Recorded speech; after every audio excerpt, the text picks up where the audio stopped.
علی رضی اللہ عنہ سے مروی ایک روایت ہے کہ عبد المطلب بیان کرتے ہیں، میں ایک رات حجر اسود کے مقام پر سو رہا تھا کہ خواب میں ایک شخص میرے پاس آیا۔ عبد المطلب طیبہ کو کھودو۔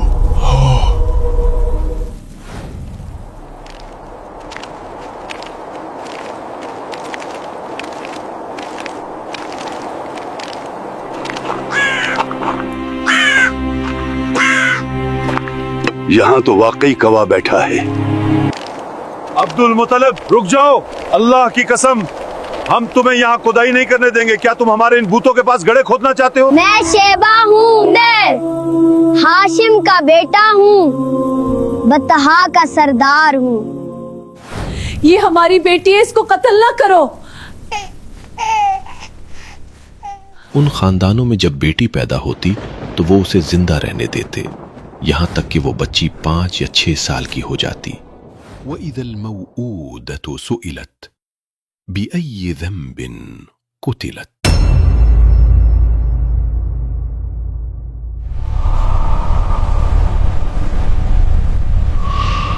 پچھلی قسط میں ہم نے بتایا تھا کہ عرب معاشرہ کن کن بتوں کی عبادت کرتا تھا اور وہ اپنی پوجا کس انداز سے انجام دیتے تھے۔ ساتھ ہی یہ بھی اشارہ دیا گیا تھا کہ بتوں کے علاوہ ایک اور بااثر کردار موجود تھا، جس پر آج کی قسط میں ہم مختصراً بیان کر کے سیریز کے اگلے مرحلے میں داخل ہو جائیں گے۔ اس وقت آپ محمد الرسول اللہ سیریز کے پہلے سیزن اور پہلے سیزن کے چوتھے ایپیسوڈ پر موجود ہیں۔ چینل کو سبسکرائب کریں اور بیل کے آئیکن کو ضرور پریس کریں۔ بت پرستی کے بعد جس شخصیت کو خاص اہمیت حاصل تھی وہ کاہن تھے، جو غیب جاننے اور پوشیدہ باتوں کی خبر دینے کا دعویٰ کرتے تھے۔ کچھ کاہن مستقبل کے بارے میں پیشگوئیاں کرتے تھے، جنہیں آراف کہا جاتا تھا، اور ہر ایک کا انداز مختلف ہوتا تھا۔ کچھ لوگ آئینے یا چاندی کے برتن میں پانی ڈال کر غیب دیکھنے کا دعویٰ کرتے تھے، جبکہ کچھ جانور ذبح کر کے ان کے اعضاء کو دیکھ کر مستقبل کے فیصلے سناتے تھے۔ اس وقت عرب معاشرے میں کاہن اور عراف کو غیر معمولی درجہ حاصل تھا، کیونکہ یہ سمجھا جاتا تھا کہ ان کا تعلق انسانوں کے ساتھ ساتھ جنات کی دنیا سے بھی ہے۔ وہ دور انتہا درجے کی توہم پرستی کا دور تھا۔ معاشرے میں اس طرح کی بہت سی عجیب باتیں ہوا کرتی تھیں، لیکن ایک اور نہایت دردناک چیز بھی انتہا درجے پر موجود تھی، اور وہ تھا بچیوں کے قتل کا رواج۔ تم نے ایک نحوست کو پیدا کرا ہے۔ یہ ہماری بیٹی ہے، اس کو قتل نہ کرو۔ عرب میں بیٹیوں کو پیدا ہوتے ہی مار ڈالنے کا رواج عام تھا۔ یہ رسم انتہائی تکلیف دہ اور دل دہلا دینے والی تھی۔ کچھ خاندان اس بے حسی میں بہت آگے بڑھ چکے تھے۔ ان خاندانوں میں جب بیٹی پیدا ہوتی تو وہ اسے زندہ رہنے دیتے، یہاں تک کہ وہ بچی 5 یا 6 سال کی ہو جاتی۔ پھر وہ اسے اچھی طرح سے تیار کرتے اور اس کے باپ کے ساتھ اسے صحرا میں لے جایا جاتا۔ وہاں جا کر باپ ایک گڑھا کھودتا، بچی کو اس کے کنارے کھڑا کر دیتا اور پھر پیچھے سے اسے دھکا دے دیتا۔ وہ بیچاری معصوم بچی گڑھے میں گر پڑتی، روتی، چیختی، فریاد کرتی، اور باپ آنکھیں بند کر کے پتھر دل بن کر پیچھے سے ریت یا مٹی ڈالنا شروع کر دیتا۔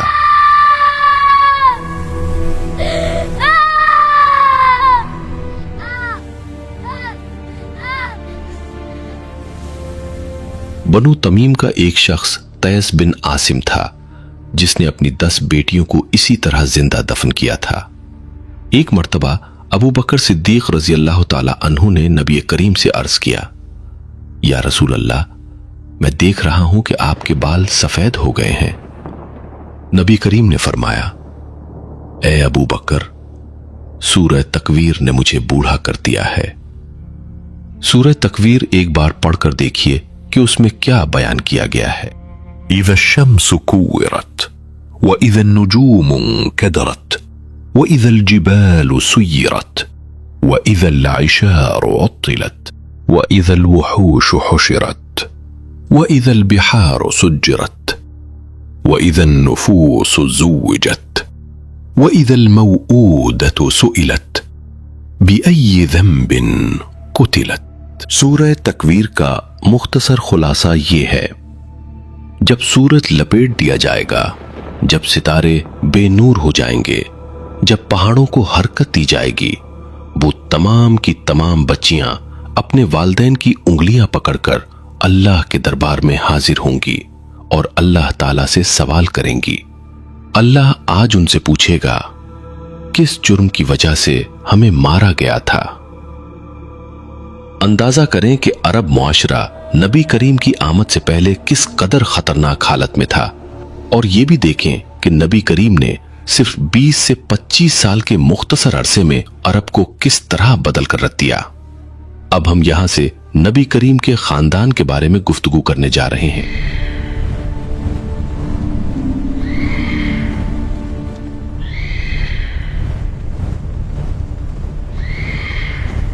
کہ وہ خاندان کیسا تھا جس میں آپ کی پیدائش ہوئی۔ جس گھرانے میں نبی کریم کی ولادت ہوئی، اس خاندان کے سب سے بڑے سردار عبد المطلب تھے۔ در حقیقت ان کا پورا بچپن ہی بہت حیرت انگیز ہے۔ عبد المطلب کا اصل نام شیبہ تھا اور ان کی پیدائش مدینہ میں ہوئی تھی، جبکہ ان کے والد ہاشم کا تعلق مکہ سے تھا۔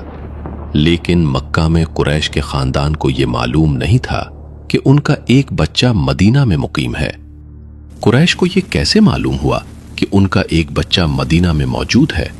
یہ باتیں ہم پچھلی قسطوں میں بیان کر چکے ہیں، لیکن تھوڑی سی مزید تفصیل آپ کے سامنے دوبارہ بیان کی جا رہی ہے۔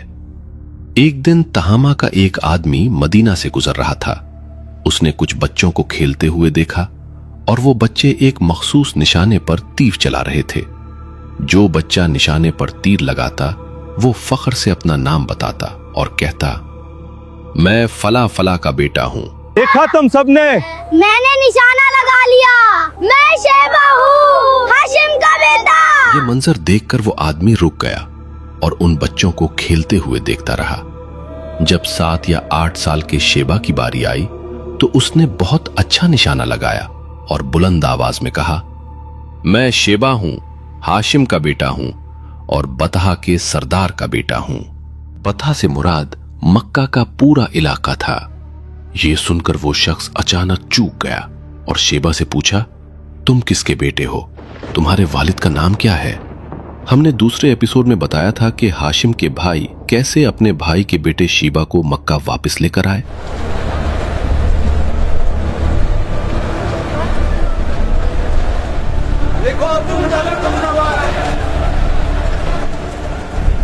وہ بہت بڑے لیڈر بن گئے اور انہیں 5 ایسے عہدے دیے گئے جو کسی اور کے پاس نہیں تھے۔ سیرت النبی کے حقیقی واقعات عبد المطلب سے شروع ہوتے ہیں۔ ہم نے پچھلی قسط میں بتایا تھا کہ جڑہم قبیلے نے کیسے زمزم کے کنویں کو چھپا دیا تھا۔ علی رضی اللہ عنہ سے مروی ایک روایت ہے کہ عبد المطلب بیان کرتے ہیں، میں ایک رات حجر اسود کے مقام پر سو رہا تھا کہ خواب میں ایک شخص میرے پاس آیا اور اس نے مجھے طیبہ کو کھودنے کا حکم دیا۔ میں نے پوچھا، طیبہ کیا ہے؟ لیکن وہ شخص مجھے کچھ بتائے بغیر واپس چلا گیا۔ عبد المطلب طیبہ کو کھودو۔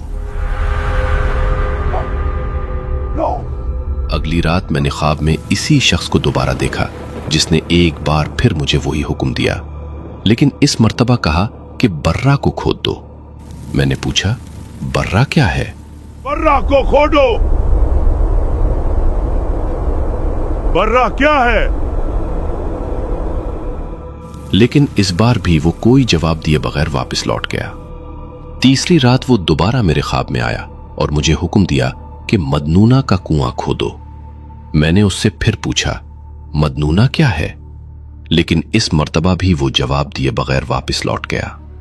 چوتھی رات وہ ایک بار پھر میرے خواب میں آیا اور مجھے زمزم کا کنواں کھودنے کا حکم دیا۔ میں نے پوچھا، زمزم کیا ہے؟ اور اس بار اس نے جواب دیا، زمزم وہ ہے جس کا پانی کبھی ختم نہیں ہوتا، وہ پانی جو لوگوں کے بہت بڑے مجمع کو سیراب کرتا ہے۔ میں نے پوچھا، وہ زمزم کہاں ہے؟ تو اس نے جواب دیا، وہ اس جگہ ہے جہاں گندگی اور خون پڑا ہے، آصاف اور نائلہ کے بتوں کے درمیان، जहां चोंच मारने वाले परिंदों ने घोंसले बना रखे हैं। कल जब तुम वहां जाओगे तो एक कौवा वहां जमीन पर चोंच मार रहा होगा।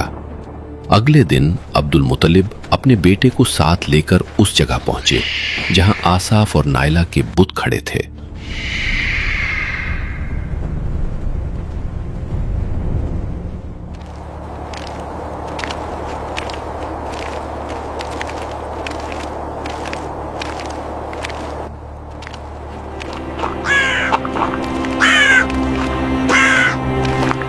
यहाँ तो वाकई कौवा बैठा है।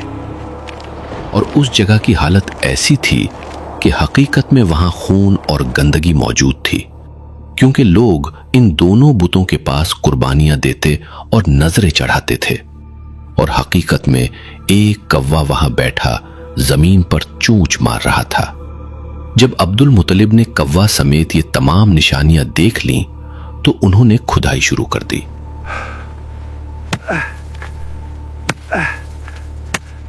लेकिन कुछ ही देर बाद कुरैश के लोग भी वहां पहुंच गए और कहने लगे, अब्दुल मुत्तलिब रुक जाओ, अल्लाह की कसम हम तुम्हें यहां खुदाई नहीं करने देंगे।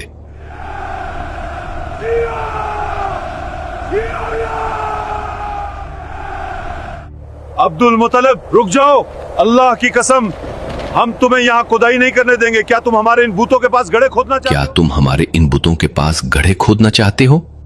अब्दुल मुत्तलिब ने उनकी एक न सुनी और खुदाई जारी रखी।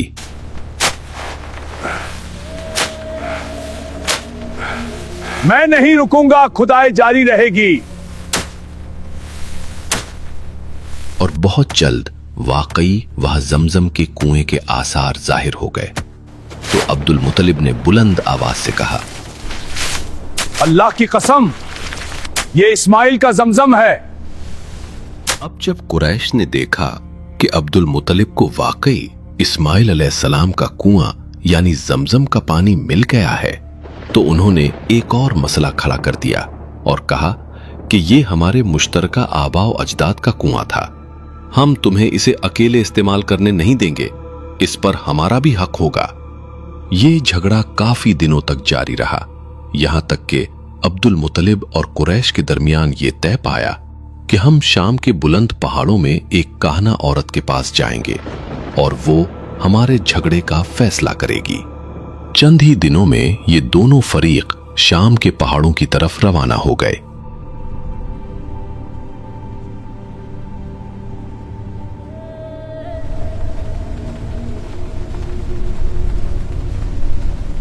लेकिन रास्ते में उन लोगों के साथ कुछ अजीबो गरीब वाकयात पेश आने लगे।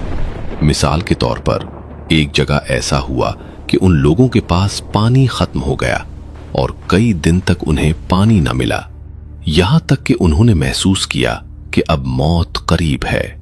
लेकिन अचानक इसी लम्हे अब्दुल मुत्तलिब का ऊंट अपनी जगह से तेजी के साथ खड़ा हो गया।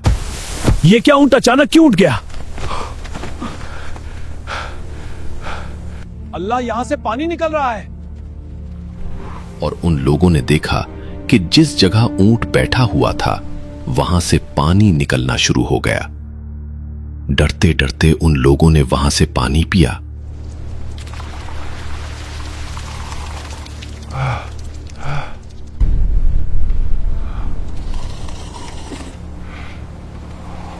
और हैरत के साथ अब्दुल मुत्तलिब की तरफ देखा। फिर उसके बाद उन्होंने कुछ और निशानियां भी देखी, जिन्हें देखकर कुरैश ने कहा, अब्दुल मुत्तलिब, हम ये देख रहे हैं कि जमजम का फैसला भी आप ही के हक में होगा। अब्दुल मुत्तलिब, फैसला आपके हक में होगा, इसलिए हम अपने हथियार डाल देते हैं। आप जमजम के कुएं के साथ जो चाहें कर सकते हैं। वो लोग काहिना औरत से मिले बगैर वापस लौट आए।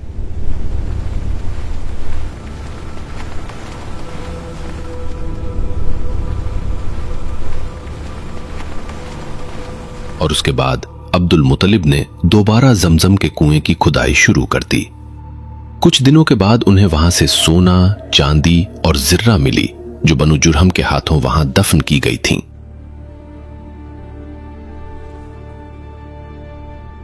अब इस खजाने को देखकर कुरैश एक बार फिर अब्दुल मुत्तलिब से झगड़ने लगे। ये हमारा है, इस पर हमारा भी हक है, ये अल्लाह का दिया हुआ है। अब्दुल मुतलिब ने मन्नत मानी और कहा, या अल्लाह उसको आसान कर दे, अपना एक बेटा तेरी राह में कुर्बान करूंगा।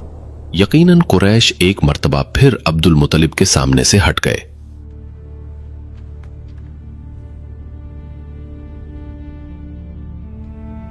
मुझे लगता है हमें पीछे हट जाना चाहिए।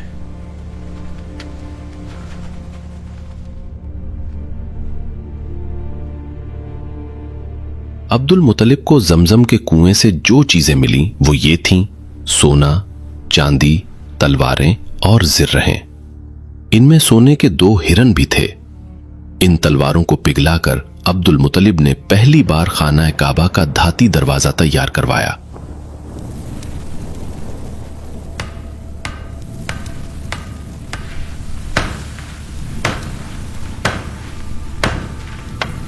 उन्होंने इन 2 हिरनों को इसी दरवाजे में नस्ब किया।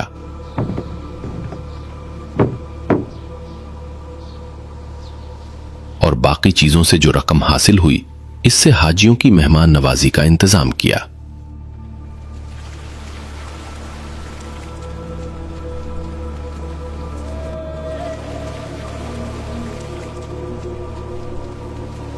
अब जब जमजम की खुदाई का काम मुकम्मल हो गया तो अब्दुल मुतलिब को एक बार फिर ख्वाब आया कि ए अब्दुल मुतलिब, अब अपनी नजर पूरी करो।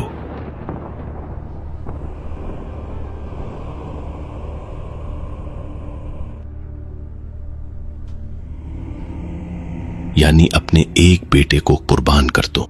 जब अब्दुल मुतलिब ने यह ख्वाब देखा तो वो बहुत परेशान हो गए। फिदिये के तौर पर अब्दुल मुतलिब ने एक भीड़ की कुर्बानी दी और ये सोचा कि शायद अब यह ख्वाब दोबारा ना आए, मगर ख्वाब फिर आ गया। और उस दूसरे ख्वाब के बाद अब्दुल मुतलिब ने एक बैल ज़िबा किया। अगली रात तीसरे बार फिर ख्वाब आ गया। अब्दुल मुतलिब ने अपने तमाम 10 बेटों को इकट्ठा किया। अब मुझे अपना एक बेटा कुर्बान करना पड़ेगा।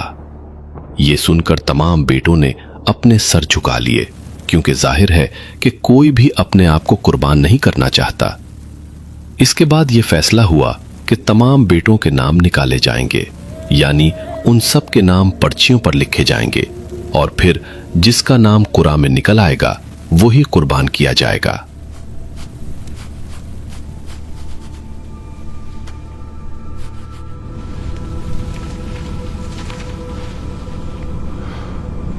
कुरा अंदाजी अब्दुल मुतलिब के सबसे छोटे और सबसे प्यारे बेटे अब्दुल्ला के नाम पर निकली। वही अब्दुल्ला जिनके फर्जंद नबी करीम थे। अब्दुल्ला का नाम निकलते ही अब्दुल मुतलिब बहुत रोए, क्योंकि वो उनका सबसे प्यारा बेटा और सबसे छोटा बच्चा था। लेकिन जब उन्होंने दिल पर पत्थर रखकर अपनी मन्नत पूरी करने का इरादा किया तो अचानक उनका दूसरा बेटा अब्बास अपने आप पर काबू न रख सका। वो दौड़ कर आया और अपने छोटे भाई अब्दुल्ला पर जा गिरा और जोर जोर से रोने लगा। छोटे भाई को उसके वालिद के हाथों से छुड़ाया गया और उस खींचा तानी में अब्दुल्ला के चेहरे पर बहुत ज्यादा खराशें आ गईं। तारीख में ये बात लिखी गई है कि वो खराशें सारी उम्र उनके चेहरे पर नुमाया रहीं। बाप बेटे की उस खींचातानी के दौरान कुरैश के बाकी लोग भी आ गए और अब्दुल मुतलिब से झगड़ने लगे कि ए अब्दुल मुतलिब, क्या आप चाहते हैं कि हमारी नस्ल खतरे में पड़ जाए? हमें अपने बेटों की जरूरत है। हम अपनी नस्ल को खतरे में नहीं डाल सकते, यह अहद एक खतरनाक रिवाज बन सकता है। उसके बाद उन लोगों के दरमियान तवील गुफ्तगू हुई, लेकिन आखिरकार ये फैसला किया गया कि अब्दुल मुतलिब को अब्दुल्ला के बदले फिदिये के तौर पर 100 ऊंट कुर्बान करने होंगे। अब्दुल मुतलिब ने 100 ऊंटों का इंतजाम किया और उन ऊंटों को काबा के करीब कुर्बान किया गया। पूरे मक्का और उसके इर्द गिर्द रहने वाले तमाम लोगों को दावत दी गई। तारीख में लिखा है कि इंसानों, जानवरों और परिंदों समेत तमाम जानदार उन ऊंटों का गोश्त खाते रहे।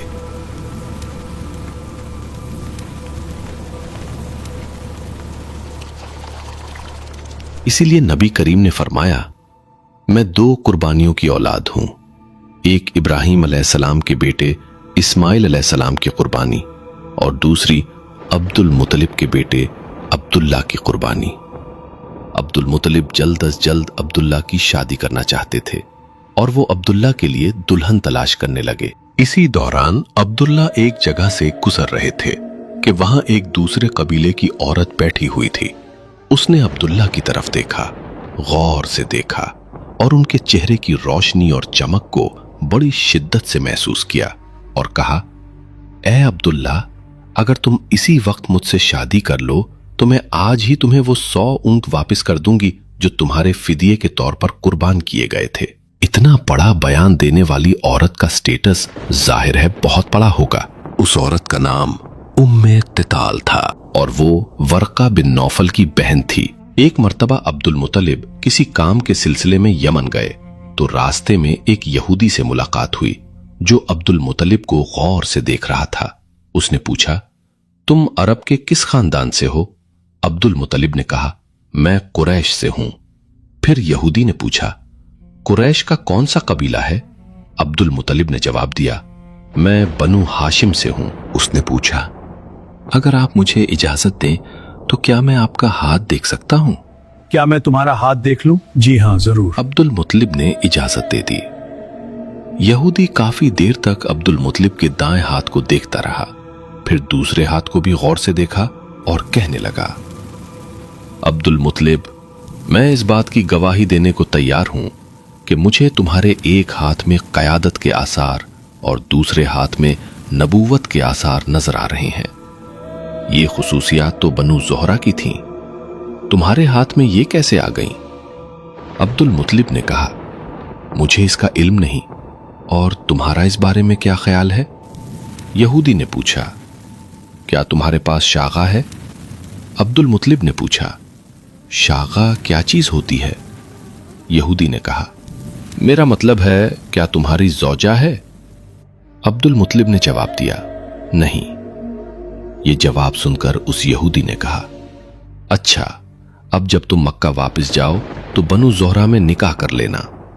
जब अब्दुल मुतलिब मक्का वापस आए तो उन्होंने बनु ज़ोहरा की हाला नामी औरत से शादी कर ली, जिससे हजरत हमजा पैदा हुए।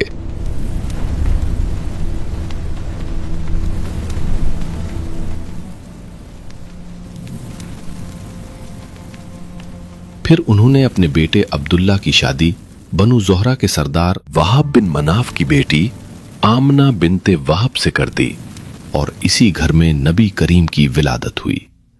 यहां से अब्दुल्ला और आमना की शादी के बाद हम सीरत नबी के मरहले में बाकायदा तौर पर दाखिल हो रहे हैं।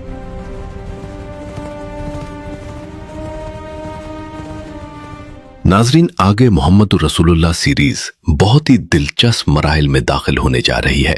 सीरीज को मुकम्मल देखने के लिए चैनल को सब्सक्राइब करें और बेल के आइकन को जरूर प्रेस करें।